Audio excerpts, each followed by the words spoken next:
Welcome to Gospel Truth with Andrew Wommack, a teaching ministry that focuses on God's unconditional love and grace. Jesus forgave us of all sin, past, present, and even future sin. Andrew brought good news to me. I could understand the Bible more the way he taught it. Jesus forgave you one time, and that's for everything. And now, here's Andrew. Welcome to our Tuesday's broadcast of the Gospel Truth.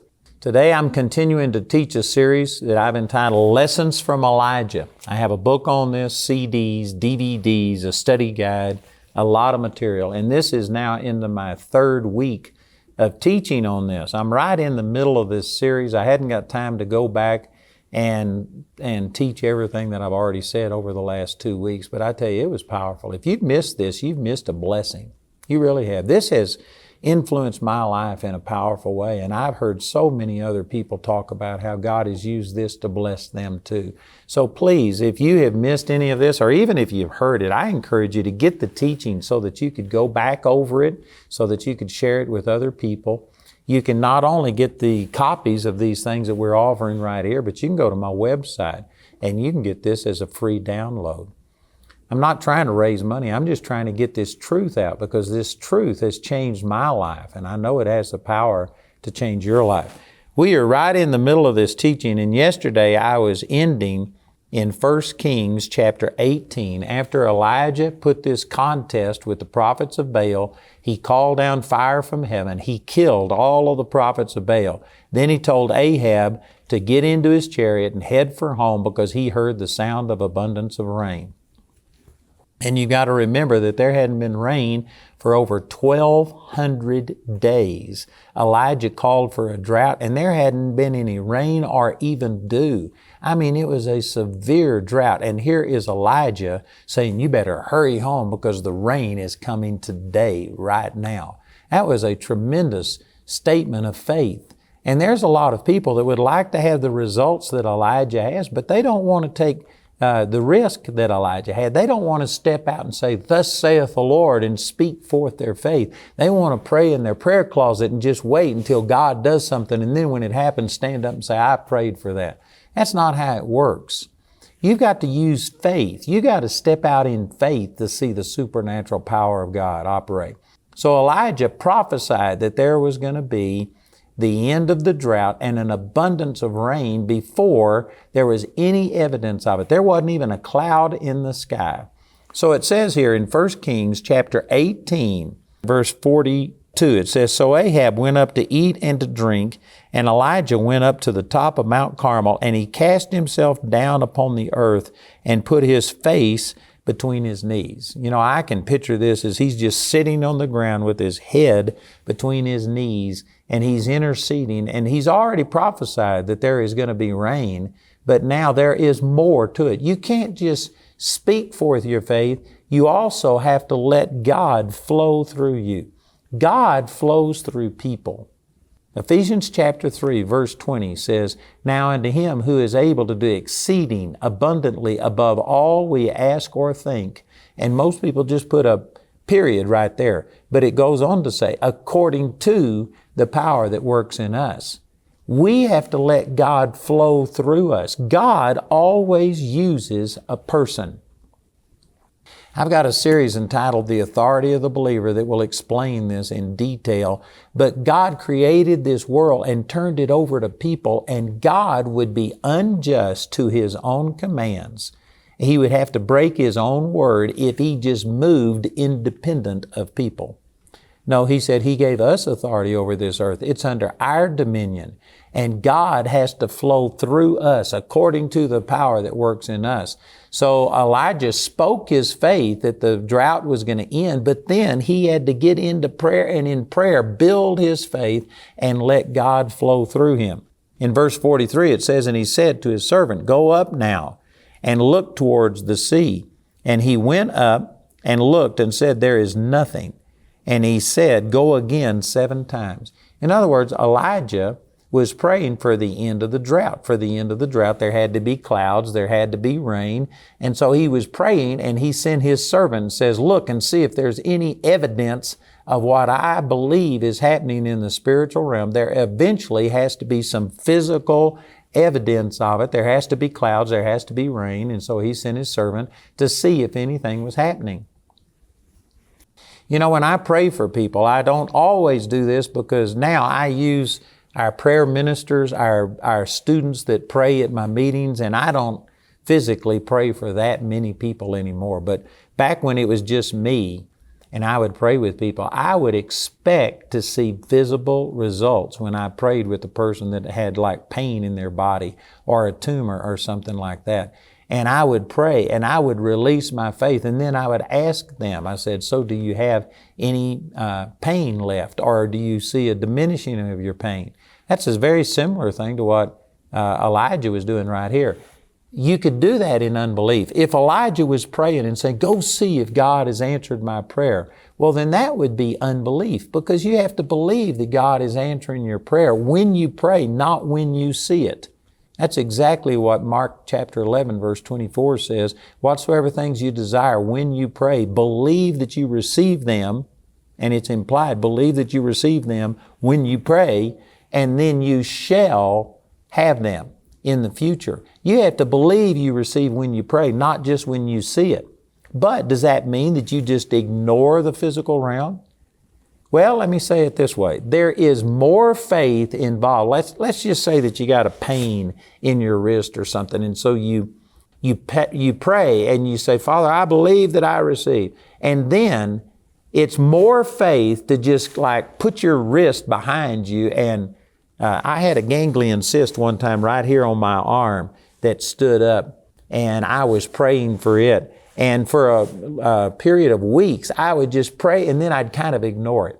I couldn't feel it, and I would just ignore it. I had a watch band that fit over that cyst, and I didn't have to really look at it, but it just kept growing, and it eventually got so big that I couldn't ignore it. But what I'd do, I'd just pray and try and release my faith, and then I'd kind of stick my hand behind my back and not pay attention to it. Well, that's more faith than praying and looking and saying, well, nothing happened, it didn't work. So it's more faith to try and ignore it. But I believe that the greatest faith is when you know that God has answered your prayers, you've got this, and then you can look right at the problem. If you've got a cyst right here, you look at it and say, look, you are cursed, you've got to leave, and you can look it square in the face and stand against it and take your authority and command it to respond.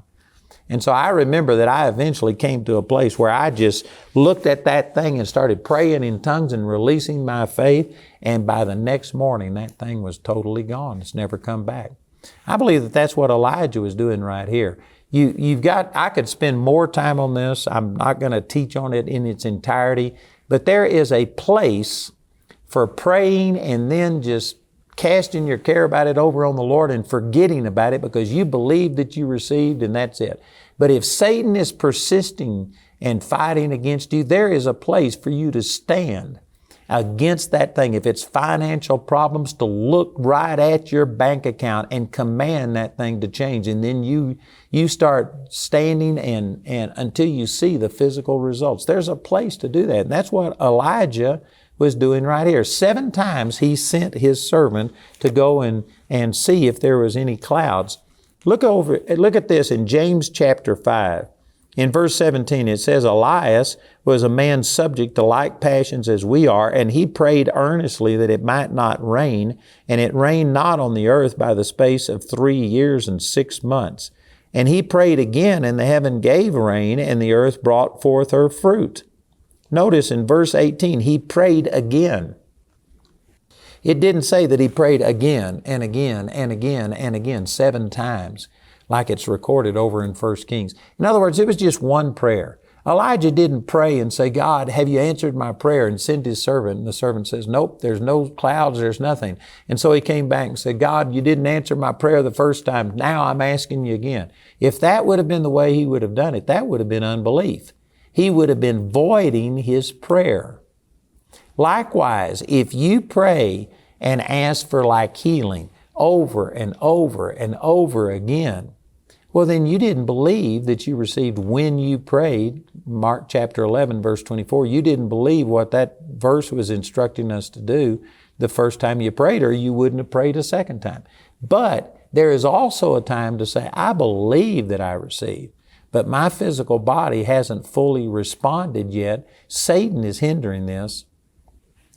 I'm saying some things right here. I wished I had time to explain this fully. I've got a teaching entitled What to Do When Your Prayers Seem Unanswered that would explain this completely, taking the book of Daniel, chapter 9 and chapter 10. It would be unbelief if you say, Father, you didn't answer my prayer, so I'm praying again. Now answer my prayer. That would be unbelief. But if you pray and say, Father, I know that you've answered my prayer, but Satan is hindering this, there is a period of time in between when God moves and when you see the physical answer. And if Satan is involved, he can delay that. And if you are praying with that attitude, saying, Father, I believed I received, but it hadn't manifested yet. And so Satan somehow or another is hindering this thing. And I just continue to stand. And you can stand and you can pray with that attitude 100 times. If you pray for a healing and then you come to me and say, well, I prayed and God didn't answer my prayer, but maybe if you pray, God will answer your prayer. Well, then see, that's unbelief. You didn't believe that you received when you prayed. But if you pray and you believe that you received, but you're still having some problems, you're still having some symptoms, and if you come to me and say, look, I know that God has healed me, and I know that the healing is in the pipeline, my body is getting better, but would you agree with me and just agree that what God has given me, whatever the hindrances, whatever the barriers are, that those things will be broken down? If you came to me and asked that way, well, then I pray with you, and that's fine. But if you come to me and say, well, I prayed and it didn't work, now would you pray and see if it'll work? Well, then that's total unbelief on your part. So you can continue to pray about something until you see results, as long as you believe that God has already moved, it's in the pipeline, it's in the works, and you are just praying and standing on that first prayer that you prayed. That's what Elijah did. Right here it implies that he prayed again, not again and again and again. He only prayed one time, and yet that one time, during that one time of prayer, he sent his servant 7 times to look and see if there was a cloud. And finally, the servant came back in verse 44 and said, behold, there ariseth a little cloud out of the sea like a man's hand. And he said, go up, say unto Ahab, prepare thy chariot, get thee down, that the rain stop thee not. You know, I've been to Mount Carmel. I've stood in this exact place, and you can look out over the Mediterranean Sea. And the day that I was there, it was a day that was completely clear. There wasn't a cloud in the sky. And I remember standing there and remembering these scriptures and looking. And as I looked out over the Mediterranean Sea, I saw a little tiny cloud about the size of a man's hand. I mean, I believe that this is exactly the way it was when Elijah was praying here, and it just was so small and insignificant. And yet when he saw the very first physical sign of what he already knew in his heart, man, that was sufficient. It was like, you know, a dam, and once you see the crack in the dam and a little leak coming through, you know that it's done for. It's just a matter of time until the whole thing breaks and all of that water comes through. This is the way that Elijah was. He only prayed one time, but he sent his servant 7 times. He was doing battle against this drought. And once he saw the beginning of the answer to his prayer, this cloud the size of a man's hand, he told his servant to go tell Ahab, you better get in your chariot and head for home as quick as you can, because I hear the sound of abundance of rain. And it says here in the 46th verse that the hand of the Lord was on Elijah, and he girded up his loins and ran before Ahab to the entrance of Jezreel. The term girded up your loins, these people wore robes, and so what a person would do is reach between their legs and grab the back part of their robe and pull it up between their legs and tuck it into their belt that went around their waist, and it made, in a sense, like shorts or something, so that they could run and wouldn't get entangled in this robe. And so he girded up his loins and he outran Ahab's chariot to Jezreel. Did you know from Mount Carmel to Jezreel was over 20 miles? And Elijah outran a chariot that had a head start. Man, what this is saying is that the hand of the Lord was upon him. This was either, I believe it was probably supernatural. For a man to run 20 miles, you know, people do that when they run a marathon. That's 26.2 miles. And they can run a marathon in 2 hours and something, a person that's in really good shape. But the average person to cover 20 miles would take a long period of time. But Elijah outran a chariot. What this says to me was that he was just so pumped up. His adrenaline was flowing. The power of God was on him. And he ran 20 miles faster than a chariot could cover that distance pulled by horses. Man, this says that Elijah was pumped. He had had quite a day. He had met Ahab. He had called all of the prophets together. He had had this demonstration where they called fire down out of heaven. He had killed 850, either 450 or 850 prophets. And then he broke the drought, over 1,200 days without any rain. And he did all of this under the power of God. I mean, this man had seen things happen that nobody else had ever done. You know, Moses was a tremendous, powerful man of God, prophet of God, and God used him to do things that other people had never done. But Elijah had done things that Moses had never done. I mean, Moses never called for the end of a drought. Moses never brought fire out of heaven and consumed the sacrifice. Moses never saw a person raised from the dead, but Elijah had done all of those things. Moses never outran a chariot in a 20-mile race, but Elijah had done all of these things. And because of it, Elijah was just pumped. Man, he was hitting on all cylinders, and he outran Ahab all the way to Jezreel. You know, this is tremendous. And all of the things, Elijah came on the scene in 1 Kings chapter 17. So chapter 17 talked about the ravens providing him with food, and then him going to the widow of Zarephath and multiplying her food and raising her son from the dead. The 18th chapter talks about this duel between the prophets of Baal and Elijah, the prophet of God, and then him killing the prophets of Baal, and then him ending the drought. All of these things are positive during these 2 chapters. And it was over a 3.5-year period of time, and Elijah had been just perfect up to this time. But then in the next few verses, beginning with chapter 19, this talks about Elijah's downfall. Elijah had risen to a place that very few people ever recorded in Scripture had obtained. Just like I was saying, he had seen the dead raised, he had seen a drought end, he had seen fire come down from heaven, things that nobody else had ever seen. So he was a powerful man of God. But here's one of the points. I'm going to run out of time on today's broadcast, but beginning with tomorrow, I'm going to talk specifically about what led to Elijah's downfall. And one of the things that I'm going to be pointing out is that when you have seen a string of successes, like Elijah had, and when you see nothing but good things happen, you become your most vulnerable. And the reason for that is because when you have your back against the wall, and I mean it looks like disaster, and if God doesn't come through, then you've had it. There's no way that you can survive. Even a person with a minimal commitment will turn to the Lord in a situation like that and cry out to God for help, and their faith and their attention will be upon God. But when everything is going good and you just have nothing but successes, and when you see God use you in a powerful way, it takes maturity and it takes a lot of humility to continue to be God dependent. The temptation is that when everything is going good, you don't seek God the same. If I could just mention this to you, and if you would be honest, I bet you that most of you would say that when your back is against the wall, when you're in trouble, is when you seek the Lord the most, when you pray the most, when you study the Word, when you go to church. Boy, you're focused on God.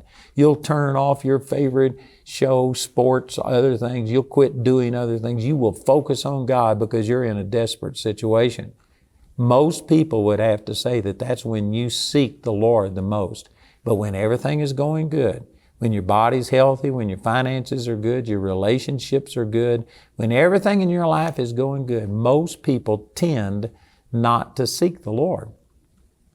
They seek the Lord when they're in trouble. And so my point is that the real danger point in your life isn't when things are going bad.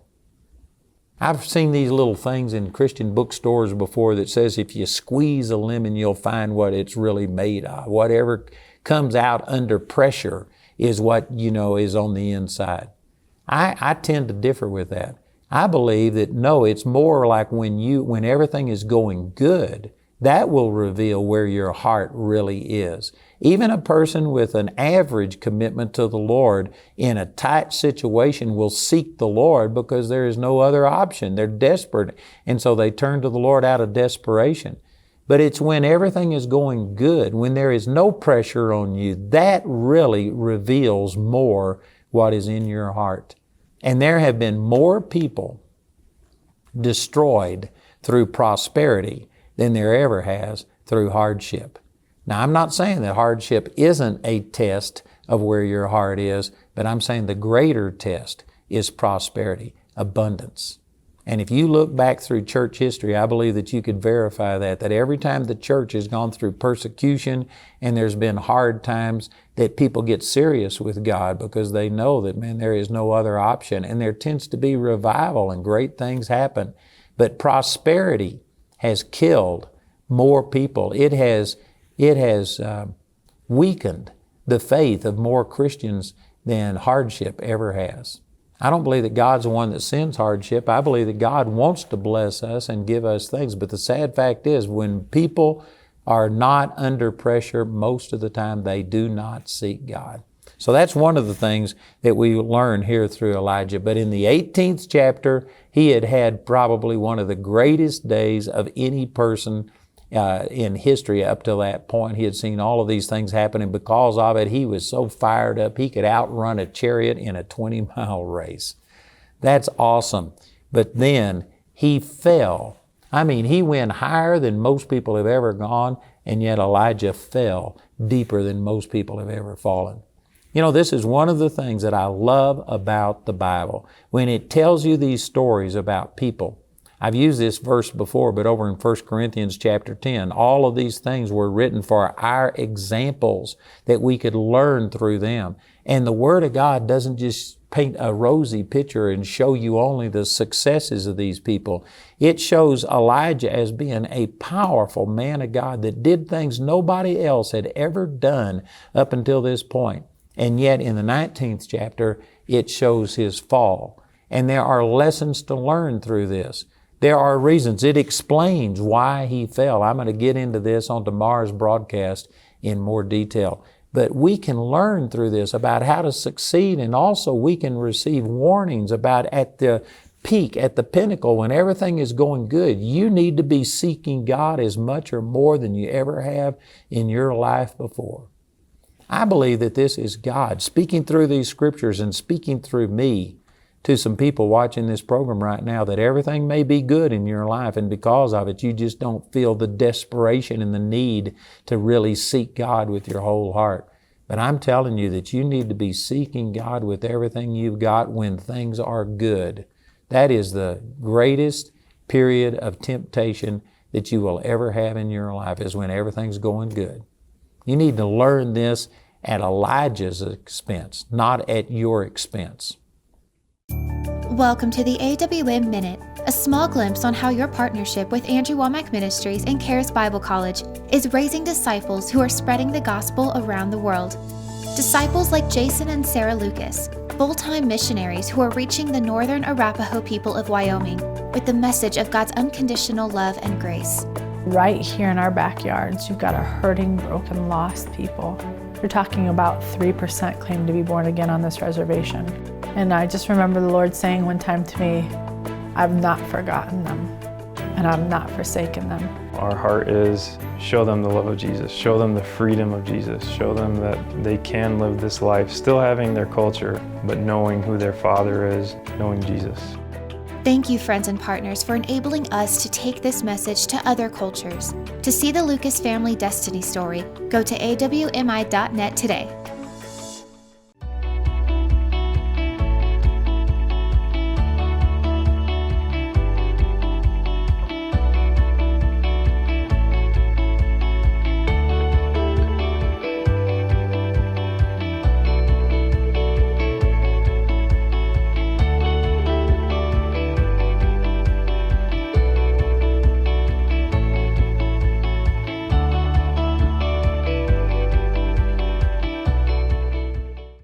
Andrew's complete series titled Lessons from Elijah is available in either a CD or DVD album, a book in either English or Spanish, or in a study guide. Each of these valuable resources is available for a gift of any amount when you write or call. Once again, I'd like to encourage you to please get this teaching that I have on Lessons from Elijah. I have it in book form in English and in Spanish. And then I have a study guide that is the same material, just formatted so that you can teach a Bible study or a Sunday school class.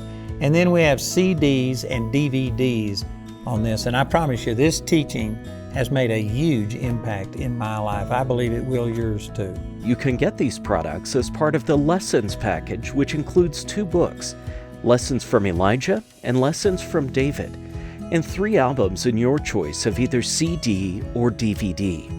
Lessons from Elijah, Lessons from David, and Lessons from Joseph. These teachings will give you the chance to learn from the successes and mistakes of 3 very powerful but very human men of God.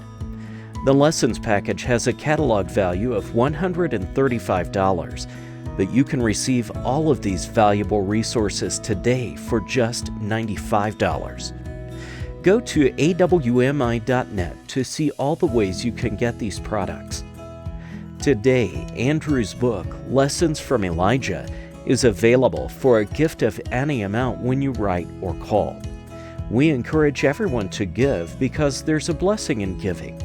But if you're simply unable to afford it, Andrew and his partners will provide this book to you free of charge. We want to say a special thank you to the grace partners of Andrew Wommack Ministries.